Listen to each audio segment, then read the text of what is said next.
ოჯახი არ ამყავს, არავინ არ ამყავს. ძივის დავდივარ.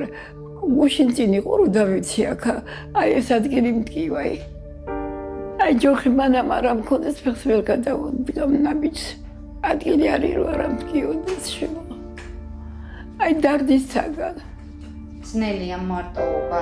ძალიან ჩემ პირს არ უსურვებ ქალბატონო, აი მოსიცხვენ პირს არ უსურვებ. ანგელოზივით კეთილი 85 წლის ნათელა ბებო მოხუცთა სახლში ცხოვრობს. ის სრულიად მარტო დარჩა. არც მშობლები ხავს, არც ძმები და დები. ყველა გარდაიცვალა. არც ოჯახი ხავს, არ ჩვილები. არავინ ხავს ჩვენ გარდა მეგობრებო. უფლის გზები შეუცნობელია. არავინ იცის როგორი სიბერე ელოდება. ნათელა ბებო ვეღარ იღებს საკვებს. ეშინია რომ არ გადასცდეს და არ დაიხრჩოს. მას ლიერს ტკივა ღრძილები და არ აქვს კბილის პროთეზი. თუმცა საბრალო ბებოს სტომატოლოგთან ვიზიტისთვის ფული არ აქვს. მეგობრებო, ჩვენ შეგვიძლია ნათელას იმ ოჯახად ვიქცეთ, რომელიც მას არასდროს ყოლია. ერთად შეგვიძლია შევაგროვოთ თანხა საჭირო წამლებისთვის, პამპერსებისთვის, ჰიგიენური საშუალებებისთვის, მოხერხებული ტანსაცმლისთვის და სტომატოლოგთან ვიზიტის გადასახდელად, რომელიც ასე აუცილებელია გაწვალებული და მარტოობით გატანჯული ბებოსთვის. ვინაიდან მას ძალიან უნდა, რომ ცხოვრების ბოლო წლები ისე გაატაროს, როგორც შეეფერება ადამიანს. გადარიცხეთ ნებისმიერი თანხა ჩერნოვეცკის ფონდის ოფიციალური საიტის მეშვეობით.